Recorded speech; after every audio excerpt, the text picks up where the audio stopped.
The sky above Earth changed on a day that no one would ever forget.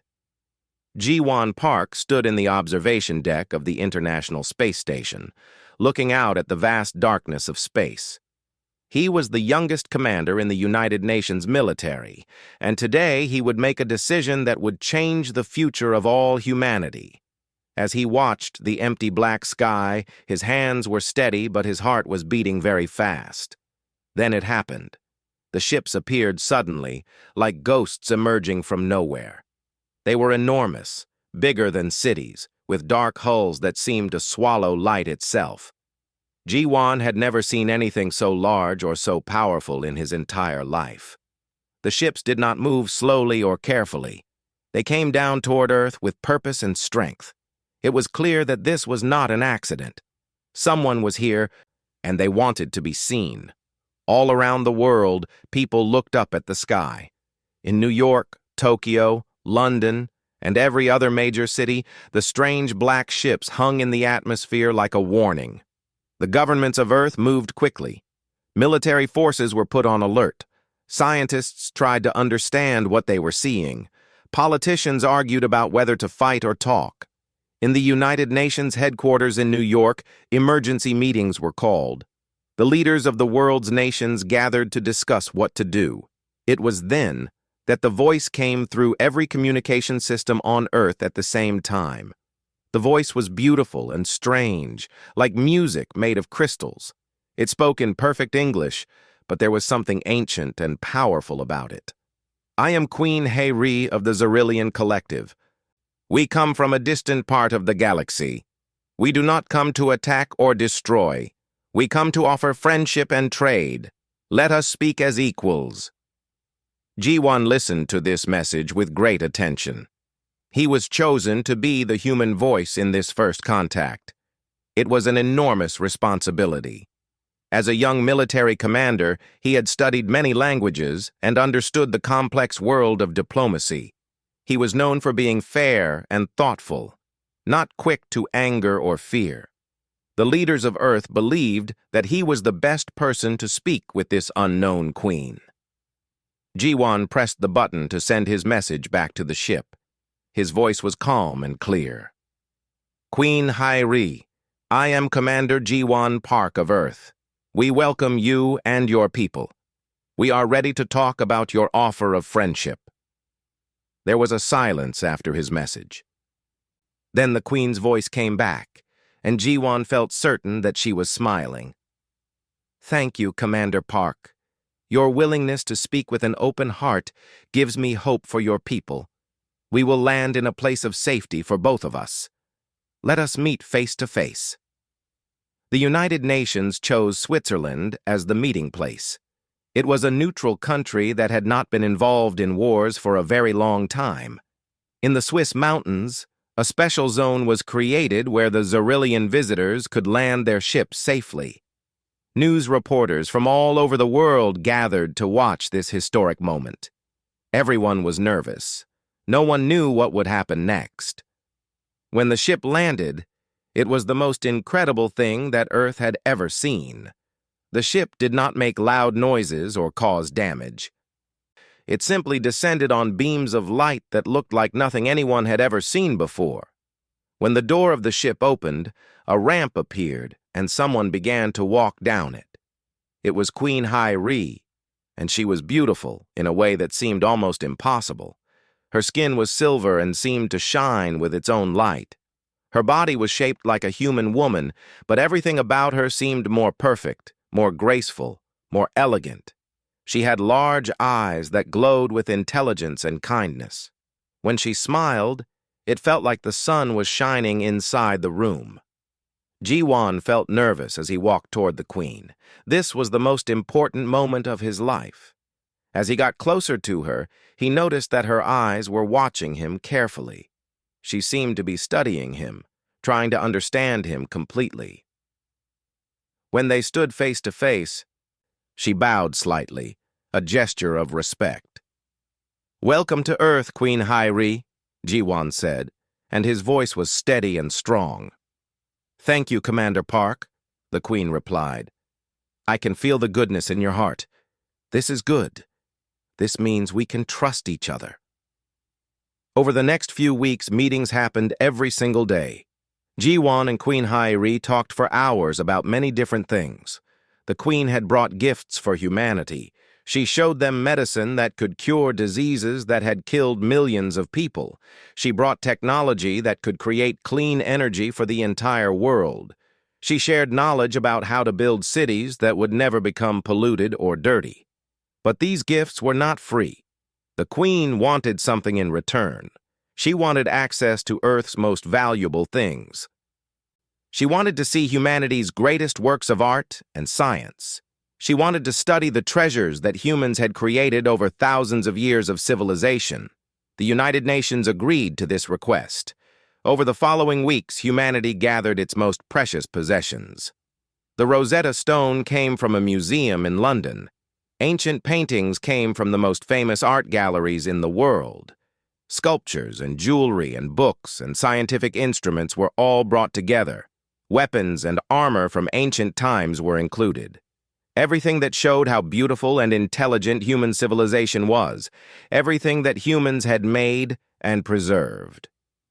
Ji-won spent most of his time during these weeks talking with Queen Hai-ri. She asked many questions about why humans created art, why they built monuments, why they spent so much time and energy on things that were not needed for survival. Ji-won tried to explain that art and beauty and meaning were just as important as food or safety. He told her about human dreams and hopes. The Queen listened carefully to everything he said. She seemed genuinely interested, not just polite. She told him about the Xyrillian Collective, about worlds that orbited different stars, about civilizations that were millions of years old. She spoke of empires that had risen and fallen, of achievements that human minds could barely understand. One night, very late, they sat together and looked at a painting by an ancient human artist. Ji-won tried to explain what the painting meant to him. He spoke about the colors and the emotions they created. He talked about how humans used art to express things that words could not express. Queen Hai-ri listened quietly. Then she said something that surprised him. "Your people create meaning in the face of death itself, Commander Park. You know that you will die. You know that this painting will eventually be destroyed, yet you create it anyway. Your people build things that will not last forever. This is not weakness.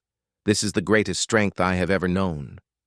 Ji-won realized in that moment that he was no longer simply talking with an alien diplomat. He was speaking with a being who had wisdom and understanding that came from thousands of years of life and study. He felt for the first time that perhaps humanity could learn something important from this visitor from the stars.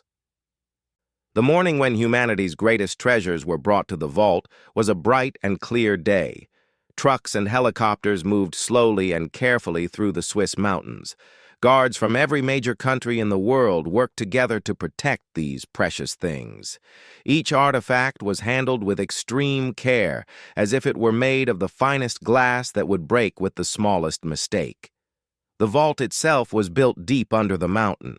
It had been designed by the world's best engineers specifically for this moment. The walls were made of special materials that could protect against any kind of weapon or danger. Inside the vault, there were special lights that kept the temperature and air quality perfect for each artifact.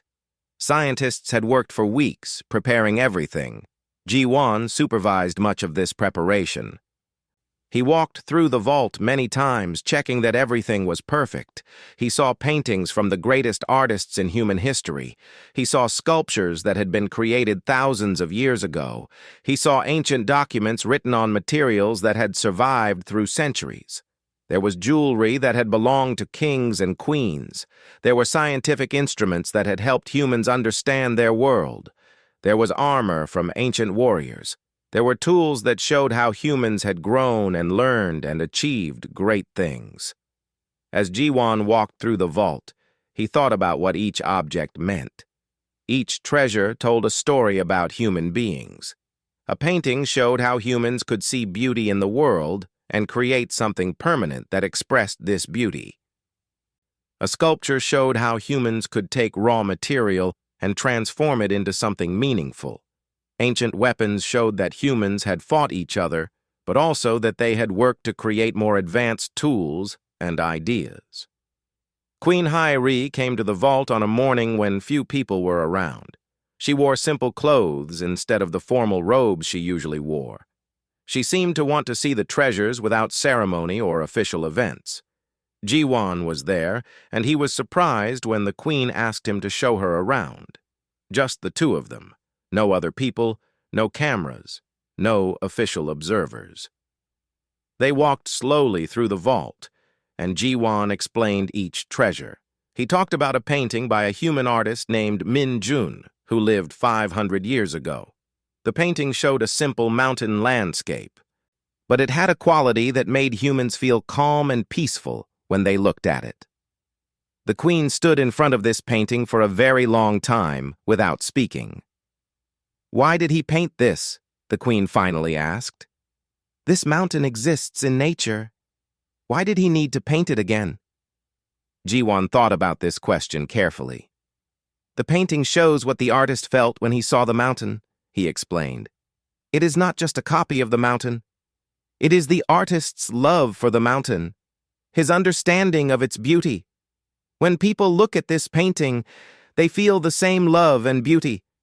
Art is a way to share feelings and ideas." The queen moved to the next artifact.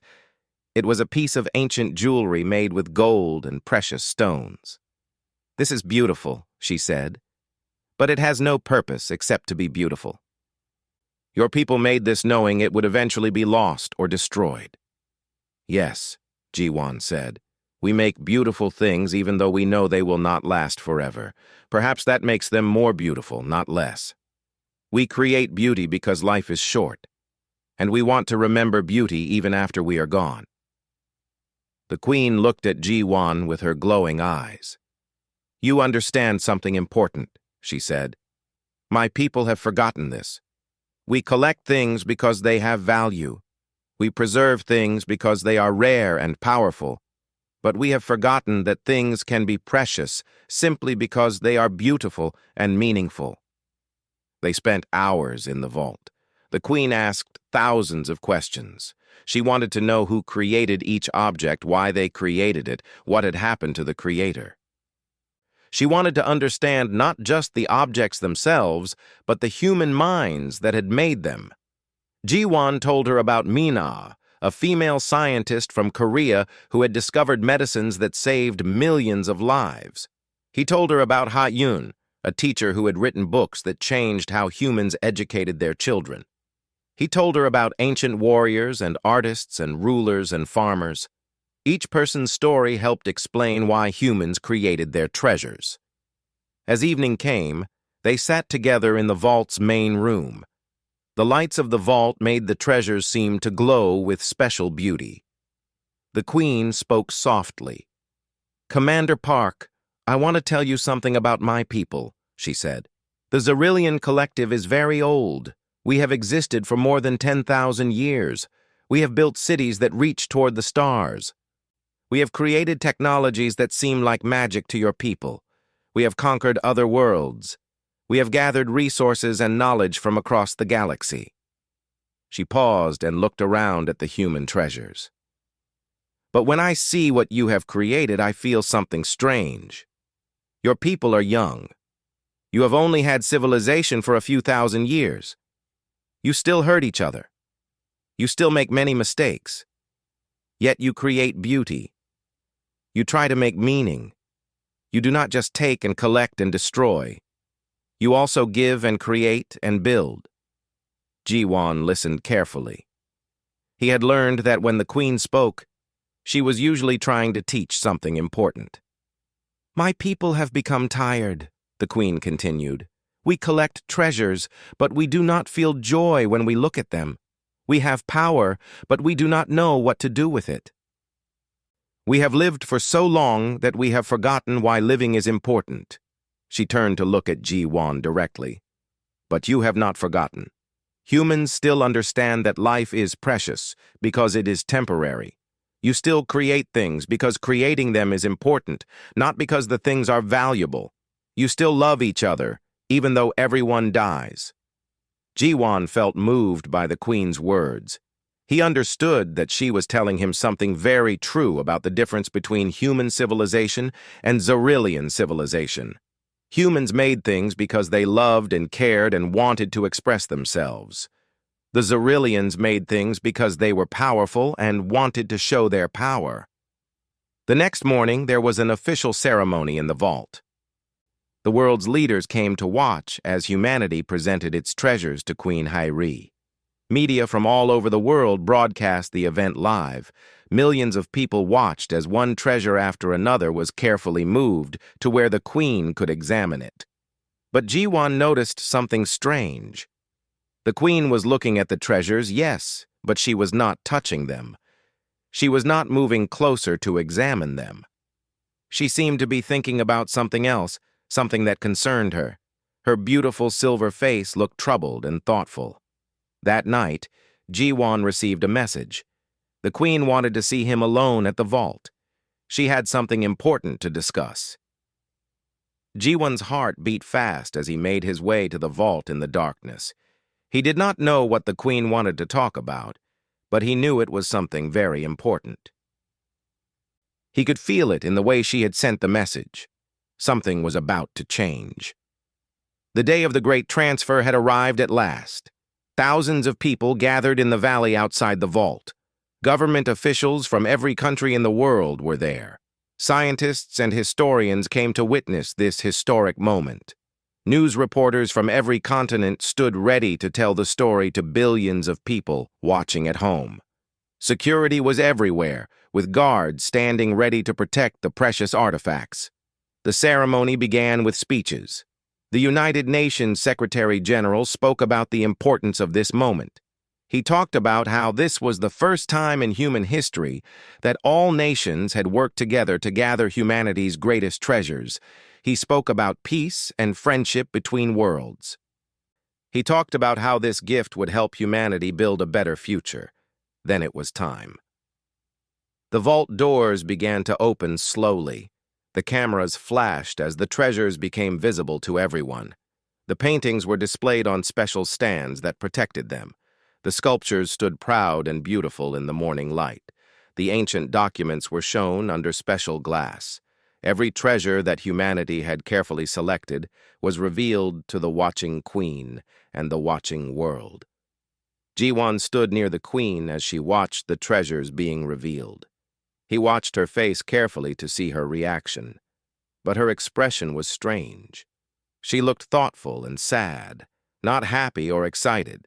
She did not move toward the treasures. She did not reach out to touch them. She simply stood and watched, as if she was seeing something that nobody else could see. The Secretary General approached the Queen and bowed respectfully. "Your Majesty," he said, "these are the greatest treasures of humanity. We offer them to you in friendship and in hope for our future together. Please accept these gifts from all the people of Earth." All the cameras in the world were pointed at Queen Hyri. Every news channel was broadcasting this moment live. Every government was watching to see how she would respond. Millions of people held their breath, waiting for the Queen to accept humanity's greatest gift. But then something unexpected happened. The Queen raised her hand gently, and she shook her head. "No," she said. Her voice was soft but clear, and everyone heard it. "I cannot accept these treasures." The crowd went silent. Reporters looked confused. The Secretary General stepped back, not understanding what was happening. Government officials looked at each other with worried expressions. In homes all around the world, people watching on television stood up, confused and surprised. "What do you mean, Your Majesty?" the Secretary General asked carefully. He was worried that something had gone wrong, that the Xyrillians had decided not to be friendly with Earth. The Queen walked slowly forward into the area where the treasures were displayed. She looked at each one carefully. She looked at the paintings and the sculptures. She looked at the ancient weapons and the jewelry. She looked at the documents written in human languages that she could now read and understand. As she walked, everyone was silent, watching her every movement. When she finished looking at all the treasures, the queen turned around to face the crowd. Her glowing eyes looked out at all the people gathered there. She took a breath, and then she spoke. "These treasures are magnificent," she said, and her voice carried across the valley. "The paintings show that your people understand beauty. The sculptures show that your people understand form and meaning.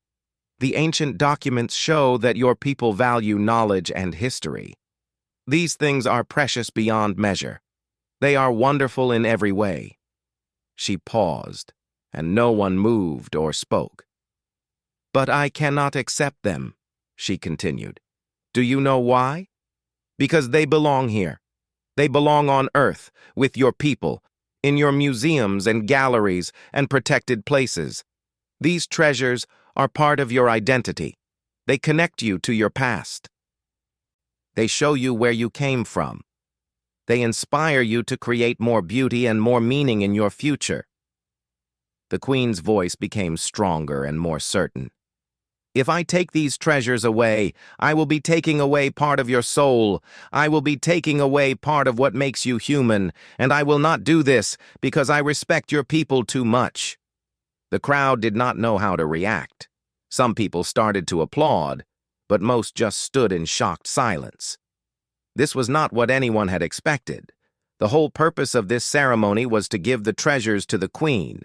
The whole negotiation had been about this exchange, and now the queen was saying no. "Your Majesty," the Secretary General said carefully, "if you do not accept the treasures, then what will we give you in exchange for your help?"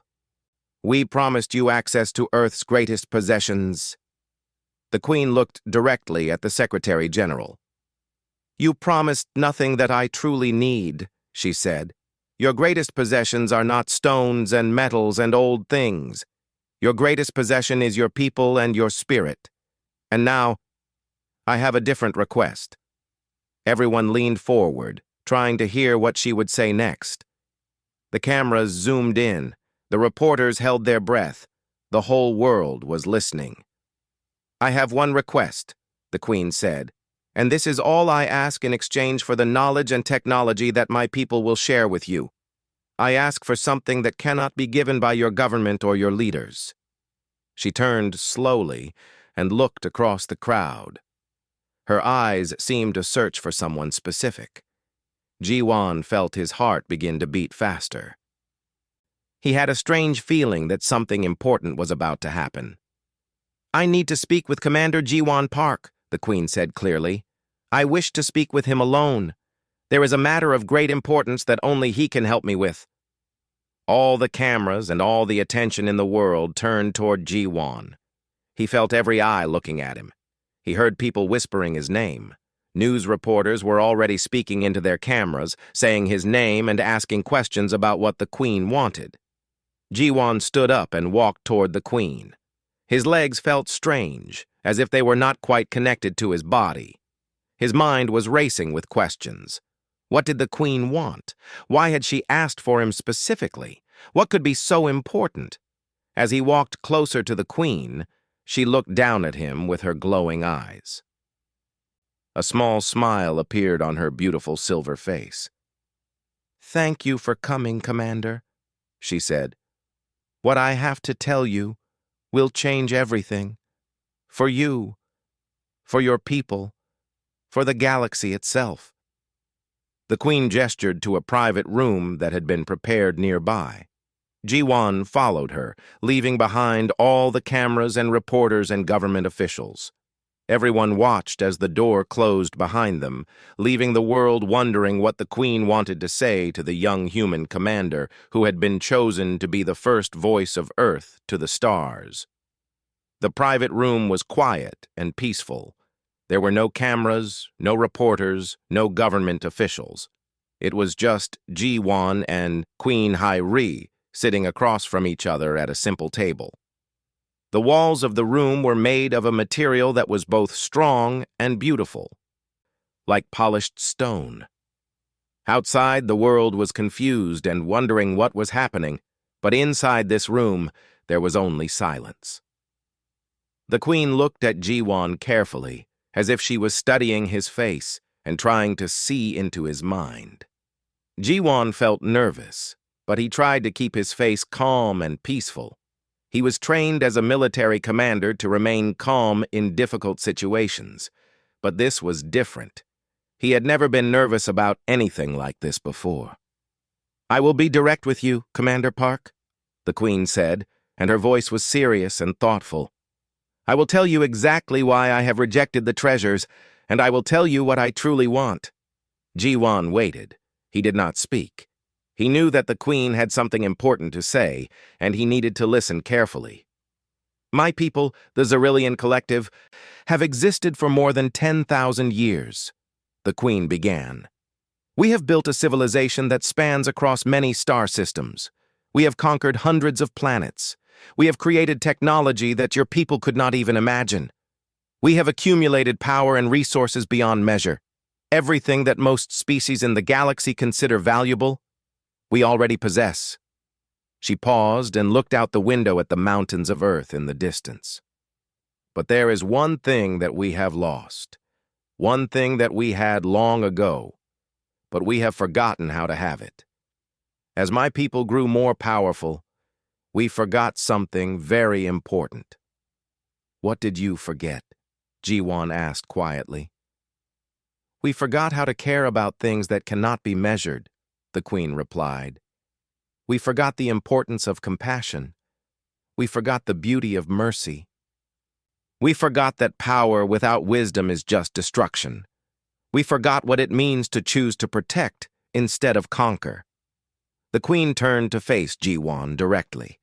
Her glowing eyes seemed to look right through him, seeing not just his body, but his soul and his character. "For 10,000 years, my council has been searching for someone who could understand what leadership really means, someone who could teach our people again what we have forgotten, someone who could become the next emperor of the Xyrillian Collective." Ji-won's eyes grew wide. He had not expected this. He did not understand what the Queen was saying. "The throne of the Xyrillian Collective cannot pass to just anyone," the Queen continued. "It is not enough to be born into the royal family. It is not enough to be the strongest or the most intelligent. The emperor must be approved by the 12 great houses. Each of the most powerful families in our civilization must agree that the new emperor is worthy." She stood up and walked to the window, looking out at Earth below them. "For many generations, no one has been approved as the next emperor. We have all been too focused on power and conquest. The 12 great houses could not agree that any Xyrillian was worthy to lead the next generation. So I continued to lead and waited." The Queen turned back to look at Ji-won. "Then I came to your world. I met you, and I saw something I had not seen in thousands of years. I saw a being who was willing to put the needs of others before his own. I saw someone who valued beauty and meaning over power and resources. I saw someone who understood that true leadership means protecting and creating, not taking and destroying." Ji-won felt his heart beating very fast. He understood at least partially what the Queen was saying, but he did not want to believe it. It seemed too impossible. "What are you saying?" he asked quietly. The Queen moved closer to Ji-won. "I am asking you, Commander Ji-won Park, to come with me to the planet Xyrilla. I am asking you to learn our ways and our history and our philosophy. I am asking you to understand what it means to rule over 1 trillion souls across 100 worlds." She paused, and her voice became softer and more gentle. "And if you choose to do so, if you learn our ways and if you prove worthy, then I am asking you to stand beside me as Emperor Consort. Together, we could reshape the Xyrillian Collective into what it should have been all along. A civilization that values wisdom over power, a civilization that understands the importance of mercy, a civilization that preserves instead of destroys, that creates instead of conquers. Ji-won sat in silence. His mind was spinning with thoughts and questions. What was the Queen asking him? Was she asking him to leave Earth forever? Was she asking him to abandon his family, his home, his entire civilization? The questions came faster and faster, and he did not know which one to ask first. "What about Earth?" he finally said. "What about my people? If I leave, will you still help us? Will you still share your knowledge?" The Queen returned to the table and sat down again. "That is a good question, and I will answer it completely. The Xyrillian Collective will protect your world. We will share all of our medical knowledge, all of our energy technology, all of our wisdom. We will ask nothing in return.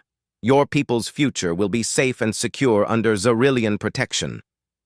She leaned forward slightly. "But I cannot make this offer to your government or your leaders. I can only make it to you, because this choice must come from your heart, not from duty or obligation. If you choose to say yes, you must say yes because you truly want this path. If you choose to say no, you must say no because you truly believe you belong on Earth." The Queen's eyes seemed to glow with even more light than before. "I have spent 10,000 years leading my people, and I have learned one thing above all others. Forced choices are never good choices. I can offer you this opportunity, but the decision must be completely yours. No one can tell you what to do. No government can make you choose. You must decide in your own heart what your path should be." Ji-won looked at the Queen, and he realized that she was being honest with him. She truly believed what she was saying. She truly meant every word. And in that moment, he understood that his life had changed forever. Whatever he decided, nothing would ever be the same again. "I need time to think," Ji-won said. "This is a very big decision. I cannot make it right away." The Queen nodded slowly. "Of course," she said. "You have 3 days. After 3 days, I must leave Earth and return to Xyrilla. If you choose to come with me, you will need to say yes before my ship departs. If you choose to stay on Earth, then I will leave knowing that you have chosen your path, and we will honor that choice." She stood up and walked to the door. "I will leave you now, Commander. You have much to think about. Use your 3 days wisely. This choice will determine not just your future, but the future of millions of beings across the galaxy." When the Queen left the room, Ji-won sat alone in the silence. Outside, the world was waiting for him to emerge and answer their questions. But inside this small room, Ji-won felt completely alone with a decision that would change everything. The news spread across Earth like fire racing through a dry forest. Before Ji-won even walked out of the private room, reporters had already begun asking questions. Some news channels had already started guessing what the Queen wanted. Within hours, the whole world knew that Ji-won had been asked to do something, but nobody knew exactly what. The governments of Earth demanded that Ji-won tell them what the Queen had said. The United Nations called emergency meetings. Military leaders wanted to know if there was any threat to Earth. Scientists wanted to understand what the Xyrillians were planning. But Ji-won did not answer their questions. He simply asked for time to think, and he returned to his apartment in Seoul, the capital of Korea, his home country. Ji-won's apartment was on a high floor of a tall building, and from his window he could see all of Seoul, spreading out below him like a map of lights. The city was beautiful at night, with millions of lights twinkling like stars that had fallen to Earth. Ji-won looked out at his city and thought about what it meant to him. He thought about his mother, Min-ah, who was a doctor. She spent her life helping people who were sick and hurt. She had taught Ji-won that the most important thing in life was to help others and to make sure that people did not suffer. She had shown him kindness and strength. She had shown him that one person could make a real difference in the world. He thought about his sister, Ha-Un, who was a teacher. She taught young children how to read and how to think about the world around them. She believed that education was the most important thing, more important than money or power. She had told Ji-won many times that if you give someone knowledge, you give them the power to change their own life. Ji-won thought about his whole life on Earth. He thought about the military academy where he had learned discipline and honor. He thought about all the people he had worked with, the friends he had made. He thought about the beautiful mountains and rivers of Korea. He thought about the temples and palaces built by his ancestors. He thought about the culture and history and traditions of his people. But then he thought about what Queen Hai-Ri had told him. He thought about her offer. He thought about the possibility of helping billions of alien beings learn to value compassion and wisdom instead of just power. He thought about the possibility of reshaping an entire civilization that had existed for 10,000 years. On the first night, Ji-won did not sleep. He sat at his window and watched the sunrise over Seoul. The sun came up slowly, turning the sky from black to dark blue to light blue to pink to orange to yellow. The light touched the buildings and the streets and the parks of the city. New day was coming, and with it came new possibilities.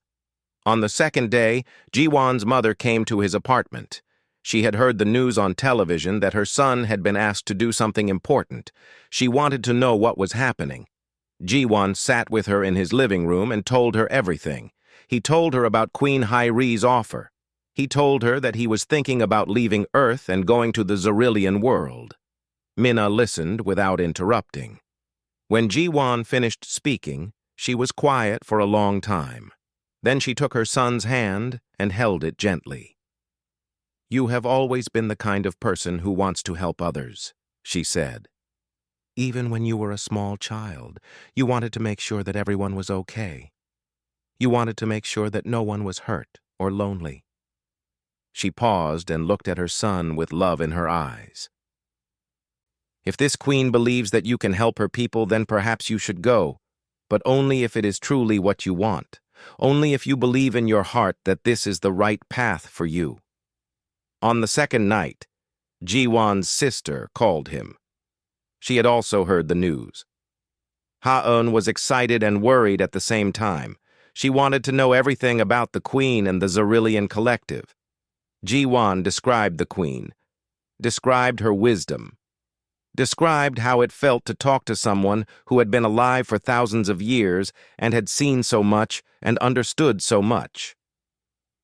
"The question is not about them," Ha-yun said to her brother. "The question is about you. Are you the kind of person who wants to stay comfortable, or are you the kind of person who wants to try to make big changes? Do you want to play it safe, or do you want to take a chance on something that could be amazing?" Ji-won knew that his sister was right. The question was not about whether it was possible or whether it was safe. The question was about what kind of person he wanted to be. On the third day, Ji-won went to the place where he had grown up. He visited the temple where he had learned meditation as a child.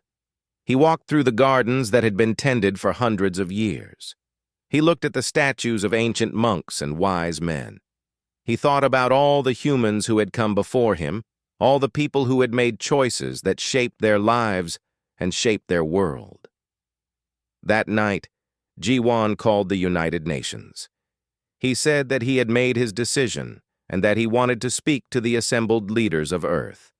They gathered for an emergency meeting. The Queen was there too, sitting quietly and waiting to hear what Ji-won would say. Ji-won stood in front of the leaders of all the nations of Earth. He stood in front of Queen Hai-Ri. He stood in front of cameras that would broadcast his words to billions of people. His voice was calm and clear. "I accept the Queen's request," he said. "I have decided to leave Earth and go with Queen Hai-Ri to the Xyrillian collective. I will learn their ways. I will try to help them understand the wisdom that my people have learned. I will do my best to be worthy of the role that the Queen has offered me." He paused and looked out at the faces of the leaders watching him. "I ask only one thing in return. I ask that Earth be treated with respect. I ask that my people be treated as equals. I ask that the knowledge and technology that Queen Hyri has promised will be given freely, without conditions or demands." The room was completely silent. Then Queen Hyri stood up and smiled. It was the first time that anyone had seen the Queen smile, and in that moment, it seemed like the entire room became brighter. "Thank you," the Queen said to Jiwan. "You have chosen a path of hope. You have chosen to try to make the galaxy a better place. This takes great courage." She turned to face all the gathered leaders. "I promise you this. The Zorillian Collective will be Earth's friend and protector. We will share all that we know. We will ask nothing in return except that you continue to create beauty and meaning, as you have always done." When morning came, Jiwan gathered a few personal things from his apartment. A photograph of his mother and sister, a small book of poetry written by an ancient Korean poet, a simple piece of stone from the temple where he had learned to meditate. He did not take much, because he knew that he was leaving to find something new. As he walked to the Zorillian ship, his mother and sister stood watching. They could not go with him, but they were proud of him. They understood that he had chosen a path that could make a real difference for billions of beings across the galaxy. The ship rose slowly into the sky. Jiwan watched from the window as Earth became smaller and smaller below him. He thought about his home, his family, his entire life on Earth. He felt sad and excited at the same time. He did not know what the future would bring, but he knew that he was ready to find out.